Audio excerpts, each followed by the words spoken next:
चरकसंहिता विमानस्थानं चतुर्थोऽध्यायः। त्रिविधरोगविशेषविज्ञानीयम्। अथातस्त्रिविधरोगविशेषविज्ञानीयं विमानं व्याख्यास्यामः इति स्माह भगवान् आत्रेयः। त्रिविधं खलु रोगविशेषविज्ञानं भवति तद्यथा आप्तोपदेशः प्रत्यक्षम् अनुमानै चेति। तत्र आप्तोपदेशो नाम आप्तवचनम्।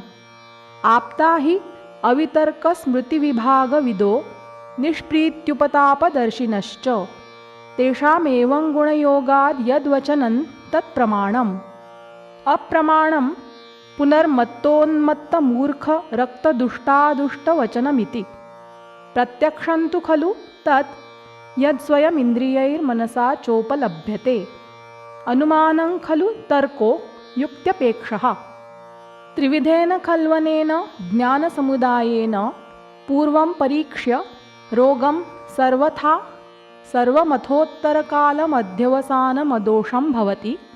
न हि ज्ञानावयवेन कृत्स्ने ज्ञेये ज्ञानमुत्पद्यते। त्रिविधे त्वस्मिन् ज्ञानसमुदये पूर्वमाप्तोपदेशाज्ज्ञानं ततः प्रत्यक्षानुमानाभ्यां परीक्षोपपद्यते। किं ह्यनुपदिष्टं पूर्वं यत्तत् प्रत्यक्षानुमानाभ्यां परीक्षमाणो विद्यात्। तस्माद्द्विविधा परीक्षा ज्ञानवतां प्रत्यक्षम् अनुमानै च त्रिविधा वा सहोपदेशेन। तत्रेदमुपदिशन्ति बुद्धिमन्तः रोगमेकैकमेवं प्रकोपणम् एवं योनिमेवमुत्थानम् एवमात्मानमेवमधिष्ठानम् एवं वेदनमेवं संस्थानम् एवं शब्दस्पर्शरूपगन्धम् एवमुपद्रवम् एवं वृद्धिस्थानक्षयसमन्वितमेवमुदर्कम् एवं नामानमेवं योगं विद्यात्। तस्मिन्नियं प्रतीकारार्था प्रवृत्तिरथवा निवृत्तिरित्युपदेशाज्ज्ञायते। प्रत्यक्षतस्तु खलु रोगतत्वं बुभुत्सुः सर्वैरिन्द्रियैः सर्वानिन्द्रियार्थान् आतुरशरीरगतान् परीक्षेत अन्यत्र रसज्ञानात्। तद्यथा अन्त्रकूजनं सन्धिस्फुटनम् अङ्गुलीपर्वणाय च स्वरविशेषांश्च ये चान्येऽपि केचिच्छरीरोपगताः शब्दाः स्युस्तान् श्रोत्रेण परीक्षेत। वर्णसंस्थानप्रमाणच्छायाः शरीरप्रकृतिविकारौ चक्षुर्वैषयिकाणि यानि चान्यानि अनुक्तानि तानि चक्षुषा परीक्षेत। रसन्तु खलु आतुरशरीरगतमिन्द्रियवैषयिकमप्यनुमानादवगच्छेत् न ह्यस्य प्रत्यक्षेण ग्रहणमुपपद्यते। तस्मादातुरपरिप्रश्नेन एव आतुरमुखरसं विद्यात्। यूकापसर्पणेन त्वस्य शरीरवैरस्यं मक्षिकोपसर्पणेन शरीरमाधुर्यं लोहितपित्तसन्देहे तु किं धारिलोहितं लोहितपित्तं वेति श्वकाकभक्षणाद्धारिलोहितमभक्षणाल्लोहितपित्तमित्यनुमातव्यम्। एवमन्यानपि आतुरशरीरगतान् रसान् अनुमिमीत। गन्धांस्तु खलु सर्वशरीरगतान् आतुरस्य प्रकृतिवैकारिकान् घ्राणेन परीक्षेत। स्पर्शं च पाणिना प्रकृतिविकृतियुक्तम् इति प्रत्यक्षतोऽनुमानादुपदेशतश्च परीक्षणमुक्तम्। इमे तु खलु अन्येऽप्येवमेव भूयोऽनुमानज्ञेया भवन्ति भावाः। तद्यथा अग्निं जरणशक्त्या परीक्षेत बलं व्यायामशक्त्या।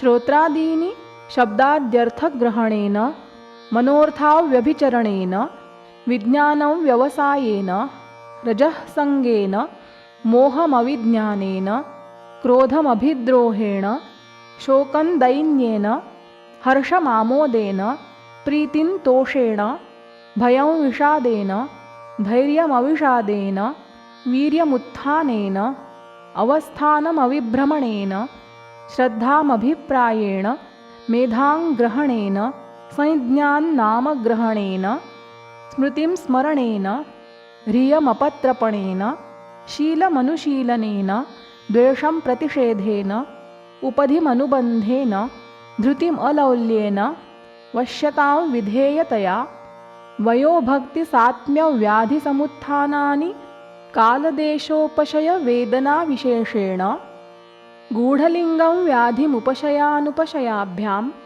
दोषप्रमाणविशेषमपचारविशेषेण आयुषः क्षयमरिष्टैः उपस्थितश्रेयस्त्वं कल्याणाभिनिवेशेन अमलं सत्वमविकारेण ग्रहण्यास्तु मृदुदारुणत्वं स्वप्नदर्शनमभिप्रायन् दृष्टेष्टसुखदुःखानि चातुरपरिप्रश्नेनैव विद्यादिति भवन्ति चात्र आप्ततश्चोपदेशेन प्रत्यक्षकरणेन च अनुमानेन च व्याधीन् सम्यग् विद्याद्विचक्षणः सर्वथा सर्वमालोच्य यथासम्भवमर्थवित् अथाध्यवस्येत्तत्त्वे च कार्ये च तदनन्तरम् कार्यतत्त्वविशेषज्ञः प्रतिपत्तौ न मुह्यति अमूढः फलमाप्नोति यदमोहनिमित्तजम् ज्ञानबुद्धिप्रदीपेन यो नाविशति तत्त्ववित्